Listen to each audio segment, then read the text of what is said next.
ауылға ел жете бергенде бар байқадым. Батар күн қақтанып тұр екен. Қаяр деген қатынның көзінде tavalай алыпты. Шашып тұрған сәулелерінде ақ теңбіл, көк теңбіл, сары теңбіл болып әлем табырақтанып кеткен сияқты.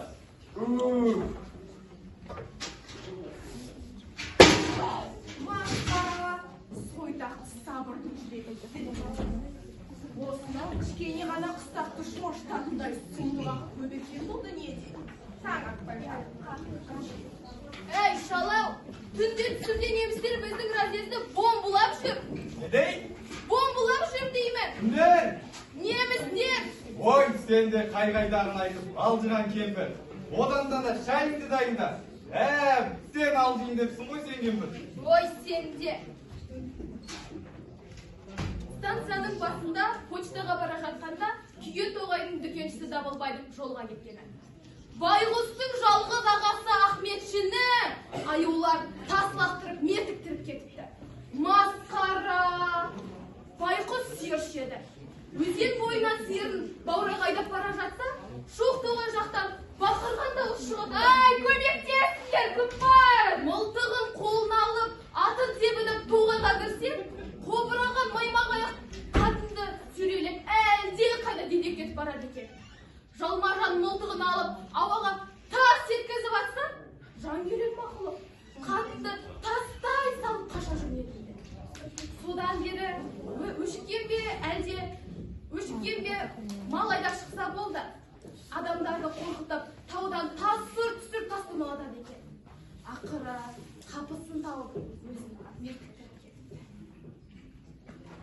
Сабыраға! Әй, не болып қалды? Келді. Сіздің әсіресе соғысқа кеткен тесек қайырыштың қазасы жайлы. Недей, Құдай-ау. Бәсе, бір жаман түтін боларын жүрегім сезген еді ау. Енді міне, сол бір жапырақ қағаз жүрек түсін қаралай мұздатып келе жатқанда, Құдайдың күні одан сайын қушнақтанып қоя берді. Бетін ұққа салып, бір қырында бұқшиып келе жатқан мен айналадағының бәрін байқап келеді. Айналада анау өзеннің ар жағында қартқан күртікті қытырлатып келе жатқан аншаман құлдың күрен бестісі.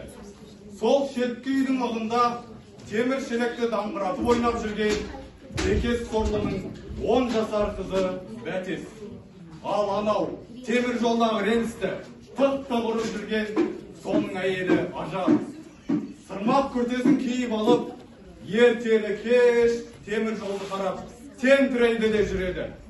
Ажар десе Ажар, екі беті алмадай, албырайды да тұрады. Көзі тостағандай, көрген көздің жауын алып, жайраңдап жүретін еді. Бірақ бейбақ болып қалғанын әлі білмейді. Қайнаға біздің үйдің кісісіне қатер ме? Жоқ, бұл қалай болғанды? Сабыр ет, Ажар.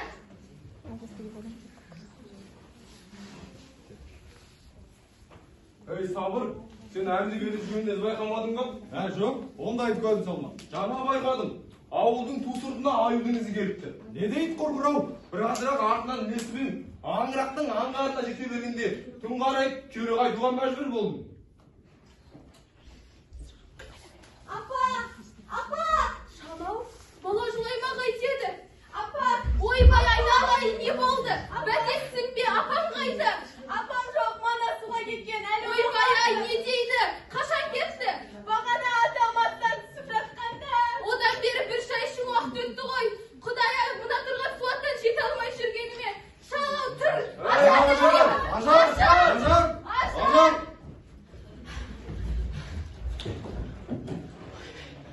Көмектестер, тұпарымды жақтан көмектестер. Ай, көмектестер.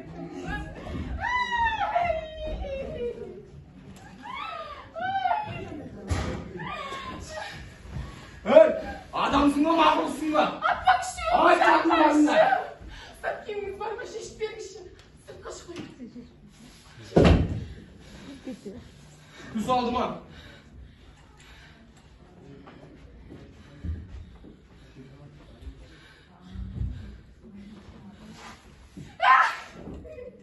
ажар ауылға оралды. Апа? Апа бұл сіз бе? Апа! Апа!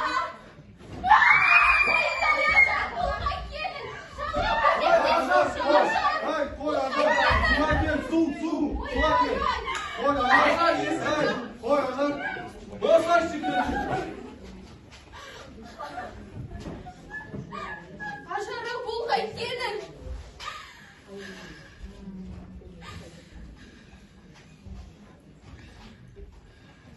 Аманқұл бір күні аю атып келді.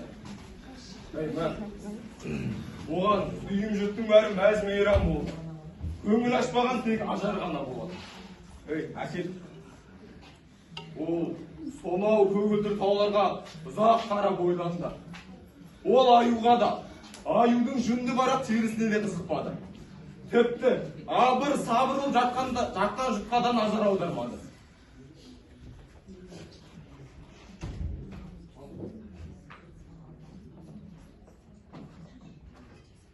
Ертесіне таңертең шошалаудағы ажар із-түзсіз жоқ болып шықты.